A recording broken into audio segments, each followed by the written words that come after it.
Uma alegria ter esse reencontro com vocês aqui pelo Instagram. Já faz um tempo que a gente não consegue ter a nossa live, né? A gente tinha esse compromisso toda segunda-feira, mas aí foram algumas segundas-feiras que eu não consegui fazer a live acontecer. Mas eu estou me reconectando aí com vocês para cumprir fielmente aí aquilo que Deus colocou no meu coração já há muito tempo, de deixar um material, de cada semana estar entregando aí um estudo de um livro da Bíblia. É para o meu crescimento e é para o crescimento de quem está assistindo. Então, estou deixando esse tempo inicial aqui para explicar o propósito dessa live. É a jornada bíblica. Cada semana estudar um livro da Bíblia. A gente já tem feito já há alguns anos, desde o Gênesis, e agora a gente já está chegando nas últimas 6 semanas. A gente está chegando aí nos últimos livros do Novo Testamento, né? Hoje a gente vai encerrar as cartas de Paulo com 2 cartas. A gente vai fazer 2 livros da Bíblia em um vídeo só, porque são cartas curtinhas. Uma tem 3 capítulos e uma tem um só. Tito e Filemon. Então você tem esse tempinho aí para convidar os seus amigos. Clica aqui no aviãozinho e eu vou esperar o Instagram enviar essa live para as pessoas. Eu também estou enviando aqui um lembrete para os nossos amigos assistirem a live com a gente. Muita gente assiste a live fora do horário, né? Assiste em outros momentos, além daqueles que já nos acompanham fielmente aí toda segunda-feira. Tinha gente perguntando, não vai fazer mais, o que houve? Nunca mais te vi. Então estou enviando aqui para vocês, ó. Jornada Bíblica está de volta. Agora nós vamos até o Apocalipse, se Deus quiser. Vamos juntos até o Apocalipse. Amém, Rosália? Bem-vinda, boa noite. É um momento de interação, né? Eu não quero só falar, eu quero também ver os comentários de vocês, ouvir o que vocês estão falando, tá bom? Eu também preciso colocar em ordem lá no meu YouTube. Vai lá no Felipe Mouta, canal Felipe Mouta no YouTube, e você pode ver todas as lives anteriores, aquilo que a gente já tem produzido aí há alguns anos. Também quero, Israel, boa noite, meu cunhado. Também quero me lançar no Spotify. Vai chegar esse momento também, de ir lá para o Spotify e transportar alguns conteúdos, fazer conteúdo só para aquela mídia também. Deus vai dando graça dele, capacidade para a gente fazer o evangelho chegar, né? A palavra tem que ser proclamada, a gente não pode ficar escondendo, a gente tem que anunciar a palavra em todas as mídias possíveis. Então, vou colocar o meu YouTube lá em ordem também, porque lá tem a sequência de Gênesis até algumas cartas que a gente estudou. Eu vou colocar o que está faltando lá no YouTube para você também que quer assistir algum livro anterior. Às vezes você vai preparar uma ministração, né? Você vai precisar falar sobre Obadias, sobre Naum, e aí você vai... Uma vez uma pessoa me pediu, você tem algum material aí? Eu fui nos meus vídeos antigos e mandei, né? Porque ao longo desse tempo a gente está preparando a cada semana um material, então tem tudo lá no YouTube, tá bom? E vamos produzir aqui revelação, né? Vai chegar para mim e para você enquanto a gente lê a Bíblia junto. Eu vou ler algumas passagens com vocês, tá bom? Tito e Filemon, na aula de hoje, nossa jornada de hoje. Eu peço ao Espírito Santo, nosso amigo conselheiro, que o Senhor conduza essa live, essa jornada, que seja um tempo, não um tempo apenas de interação, apenas de nos socializarmos, mas que seja um tempo de crescimento para mim e para quem chegar aqui assistindo. Pai, eu peço que, de alguma forma, aquilo que elas ouvirem seja importante, seja o suficiente. Essa palavra no meu coração para você. Que aquilo que eu falar para a minha vida, para a sua vida, seja o suficiente de Deus para produzir uma mudança necessária. Em nome de Jesus. Amém? Então, bem-vindos aí os que chegaram. Vamos para estudar as últimas cartas de Paulo, tá? Tito e Filemon. Cartas bem curtinhas e prometo também que eu não vou demorar aqui com vocês, tá? Vamos direto ao assunto. Qual o contexto dessas cartas? Paulo escreveu pertinho do final da vida dele, tá? Ele ficou em prisão domiciliar, onde ele tinha alguns guardas que tomavam conta dele. Depois dessa prisão domiciliar, ele é levado para Roma e dali, depois ele passa mais algum tempo, ele é executado, né? Ele é decapitado. Antes de morrer, ele escreveu ali 1 Timóteo, 2 Timóteo, provavelmente Colossenses, e escreveu a Tito e a Filemon. Quem é Tito, né? Tito é um discípulo de Paulo. Aqui, Tito capítulo 1, versículo 4. Paulo fala assim: a Tito, meu verdadeiro filho, em nossa fé comum. De quantas pessoas você pode falar isso? Quantas pessoas você chamaria de um verdadeiro filho na fé comum? Ou seja, a fé que eu tenho, ele tem a mesma fé, eu o gerei na fé. Ele caminha nas mesmas obras que eu, na mesma fé que eu. De quantas pessoas a gente pode realmente falar isso, né? Que é um filho verdadeiro na fé comum. O Senhor tem falado comigo, né, da importância de nós orarmos, de nós gerarmos as pessoas. Para uma pessoa ser alcançada em Cristo, ela precisa ser gerada em oração. E a primeira coisa que eu quero te desafiar, para você cumprir o chamado de Deus, de dar frutos, de discipular pessoas, de ensinar o Evangelho para as pessoas, é gerar em oração. Você precisa falar o nome dessas pessoas diante de Deus, sabe? Verbaliza o nome delas. O Senhor tem falado comigo diariamente, né? Ore por aqueles que Deus confiou. Quem são as pessoas que Deus confiou para você? Se você é pai, você é mãe, primeiramente são seus filhos. Todos os dias, colocar diante de Deus o nome dessas pessoas. E se você é líder de um pequeno grupo, líder de uma igreja, antes de projetos, antes do que você venha realizar através dessas pessoas, você precisa cuidar das pessoas que Deus te deu.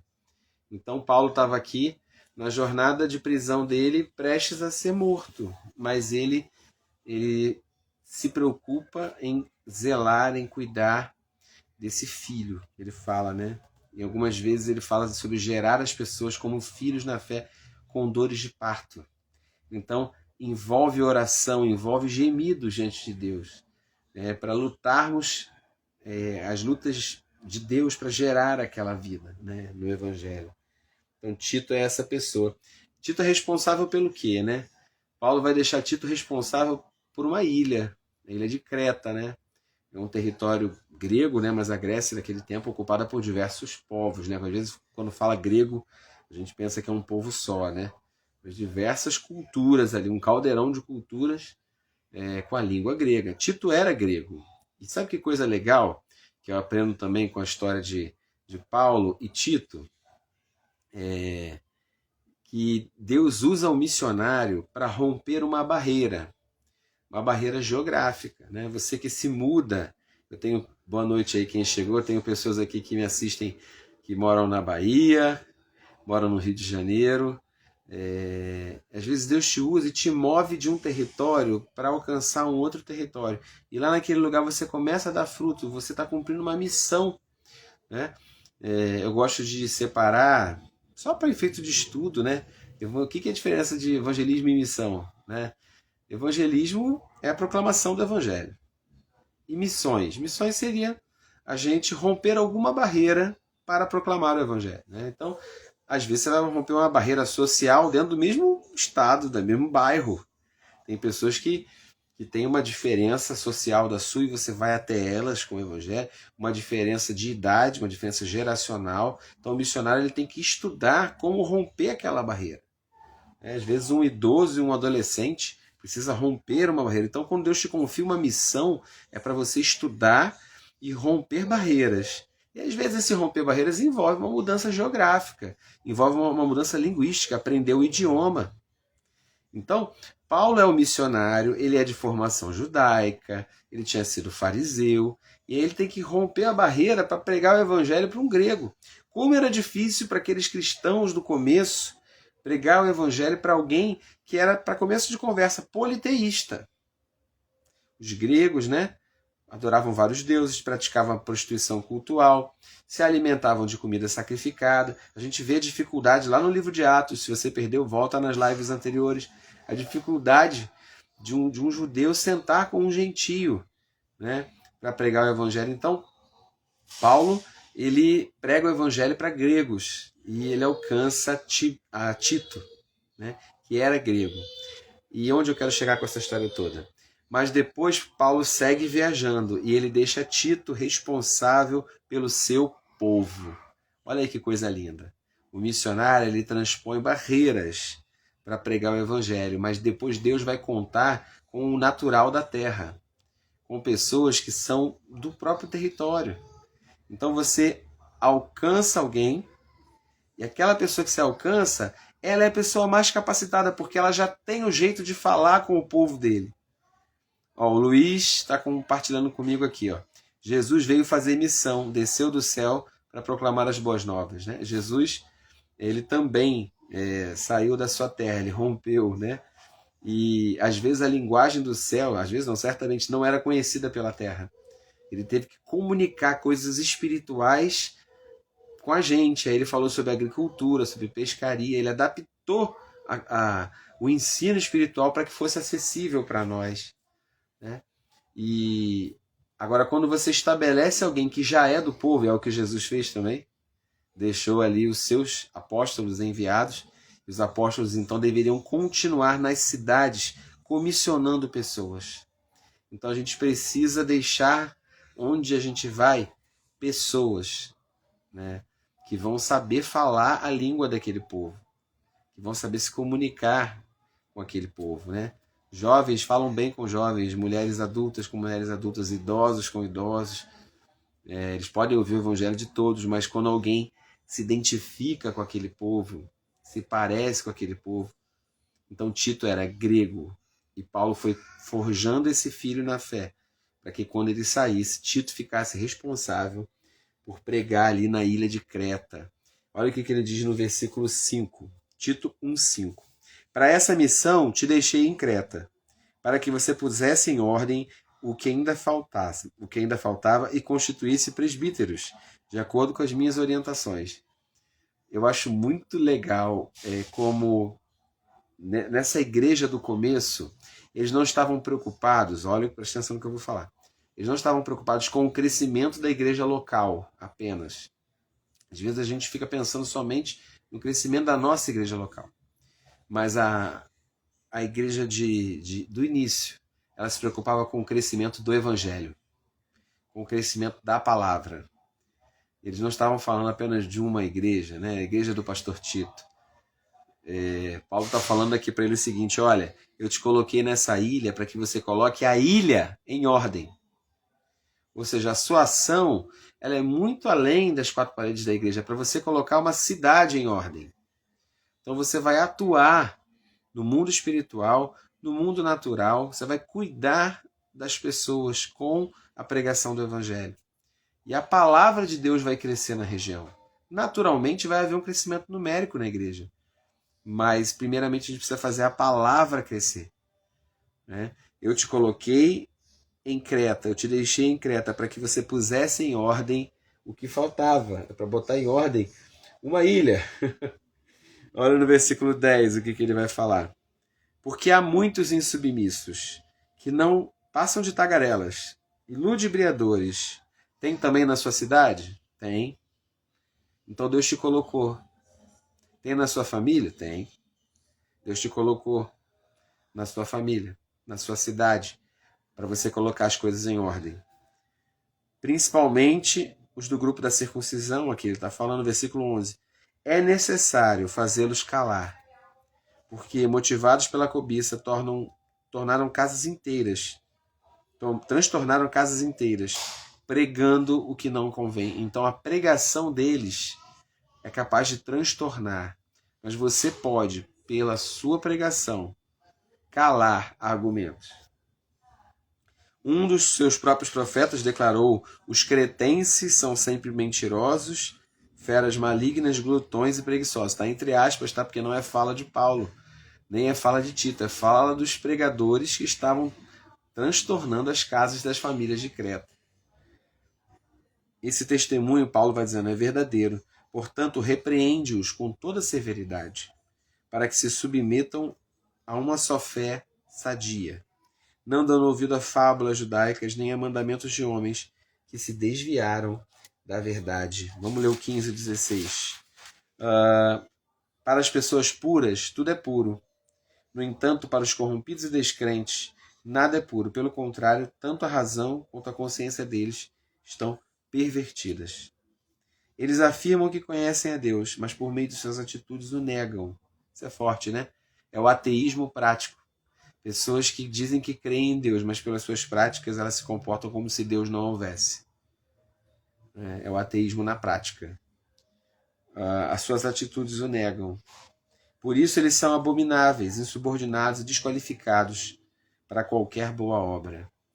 Então, Paulo está colocando Tito lá. Eu quis ler para você saber exatamente qual era o trabalho de Tito e qual é o seu trabalho. Deus te colocou num território para que você faça calar os insubmissos. Pessoas que transtornam as casas das pessoas. Pessoas que se comportam como ateus na prática. Faça-os calar.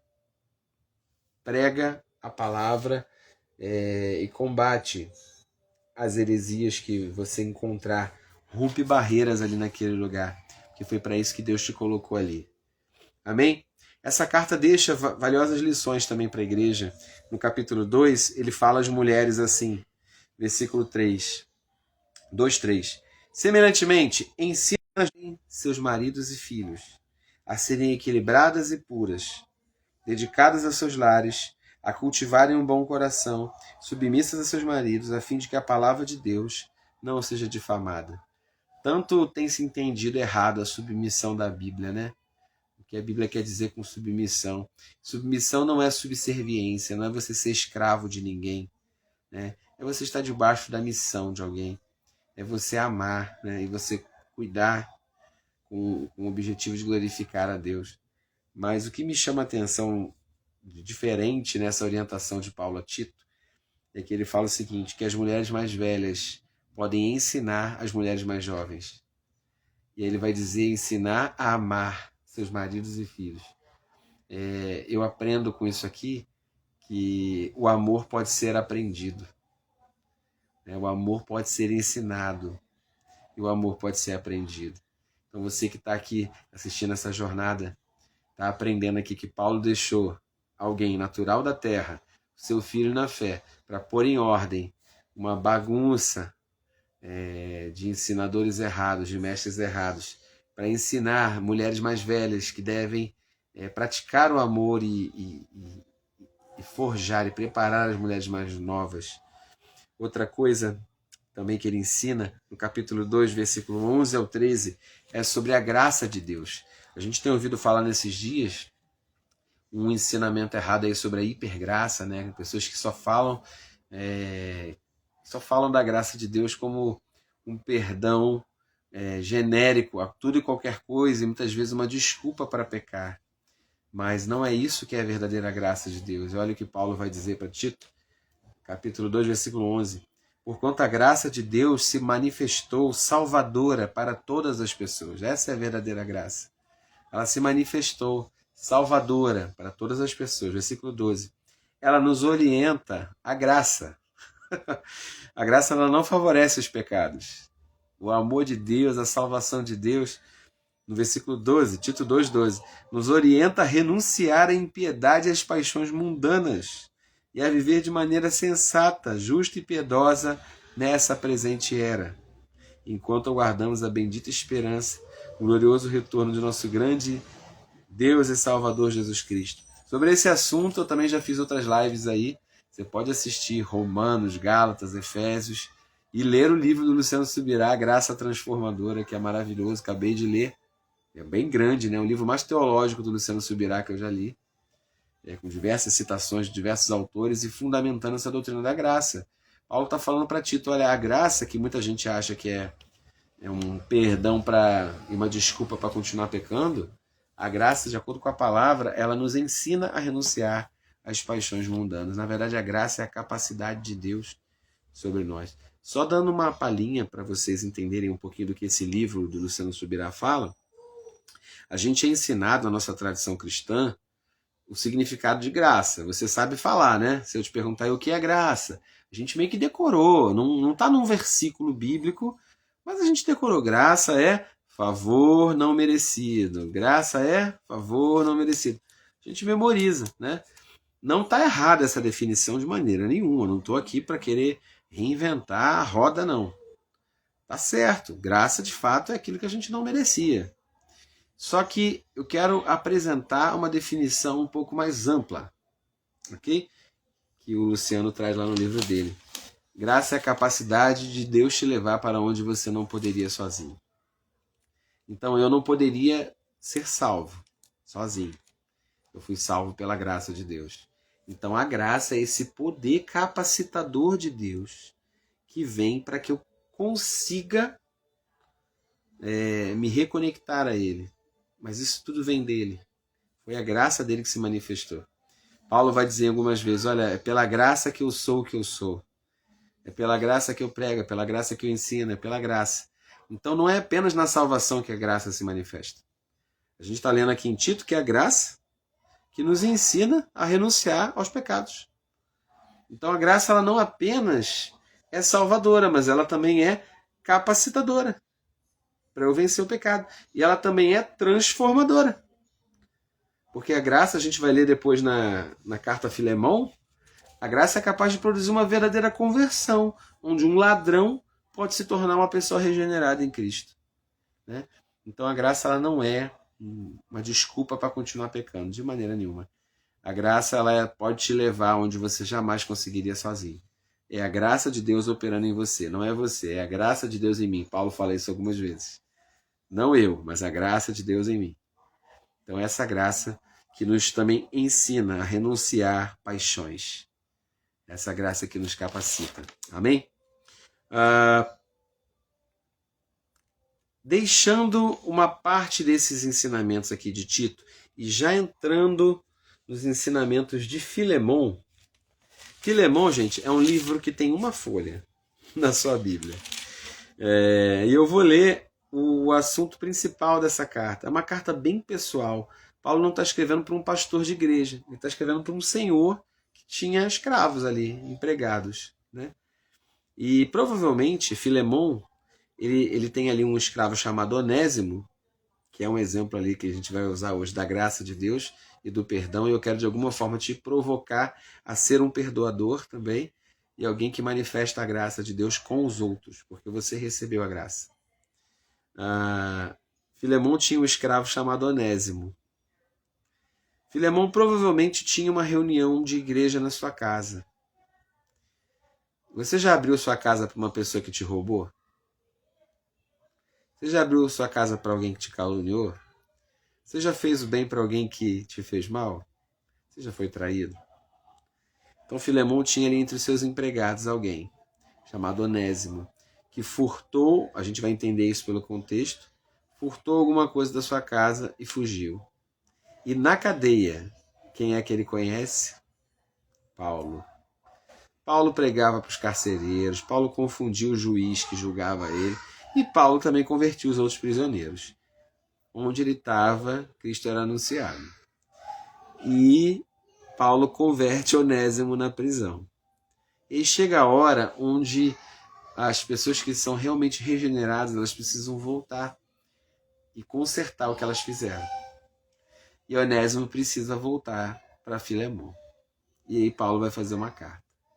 Dessa vez não para uma igreja, mas uma carta para um amigo. E dizer para ele, receba Onésimo de volta. Filemão, vamos ler só esse texto, 9 a 18. Eu prefiro apelar-te confiado no amor fraternal que há em ti. Eu, Paulo, já velho, e agora também prisioneiro de Cristo Jesus, venho interceder a favor do meu filho, Onésimo. De novo, Paulo chamando de filho na fé, agora alguém que tinha um passado, uma história, que gerei enquanto estava na prisão. Ele no passado te foi inútil, entretanto agora é útil tanto a ti quanto a mim. Eu o envio, a gente vai ver Paulo muitas vezes se colocando como penhor, como fiador, né? Ele é útil para mim, não despreze essa pessoa. Né? Então Paulo está colocando a credibilidade dele em xeque para defender, para interceder por esse homem. eu o envio de volta a ti, como se estivesse enviando meu próprio coração. Bem que eu gostaria de mantê-lo comigo, para que em teu lugar me servisse nas algemas que carrego por causa do Evangelho. Todavia, não quis fazer nada sem o teu consentimento, para que qualquer favor que venhas a fazer seja fruto da tua espontaneidade e não por constrangimento. É possível que ele tenha sido separado da tua companhia por algum tempo, a fim de que pudesses reavê-lo agora e para sempre. Não mais na condição de escravo, então você vai reavê-lo agora. Aliás, muito melhor do que escravo, como irmão amado, particularmente por mim e ainda mais por ti, tanto como amigo pessoal quanto como cristão. Está na hora de você restaurar a posição de algumas pessoas que você já tinha descartado da sua vida. Eu falo isso com muita seriedade para você que está assistindo esse vídeo. Você já tinha cortado essa pessoa da sua lista. 17. Assim sendo, se me consideras um irmão no Senhor, recebe-o como se recebesses a mim mesmo. Contudo, se ele te causou algum prejuízo ou te deve qualquer coisa, lança todo o custo na minha conta. Se o Senhor fala para você restituir, acreditar de novo, lança na conta dele. Amém? Paulo aqui está sendo uma figura de Cristo. Ele está intercedendo por alguém que furtou, fugiu.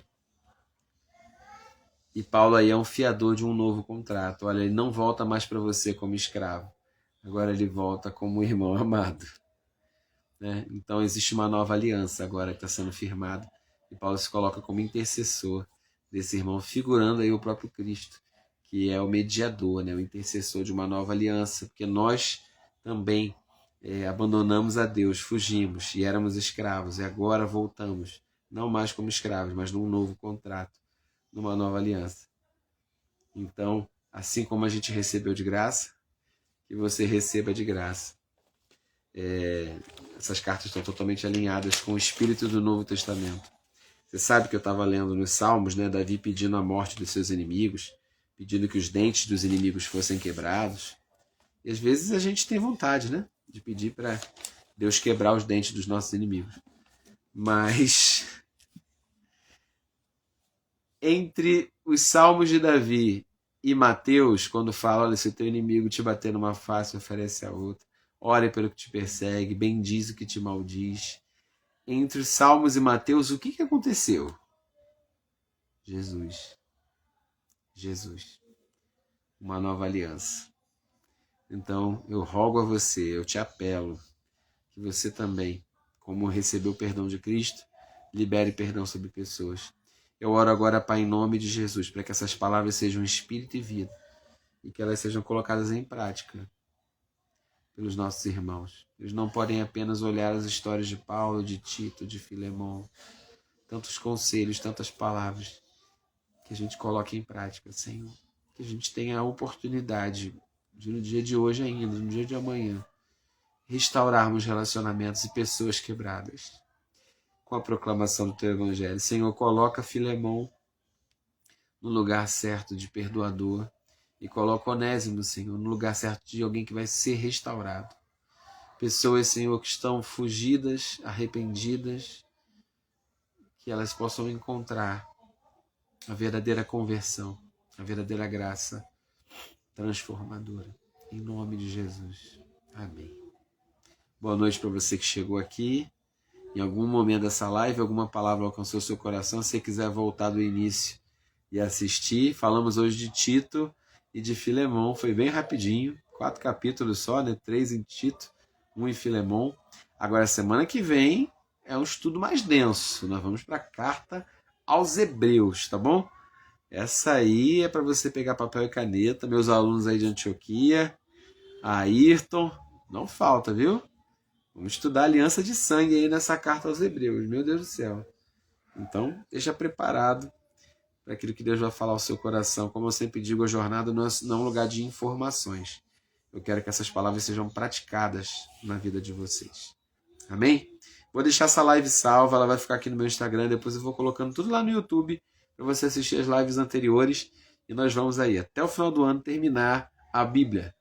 Tamo junto até o Apocalipse, viu? Beijo. Até amanhã. Tchau, tchau.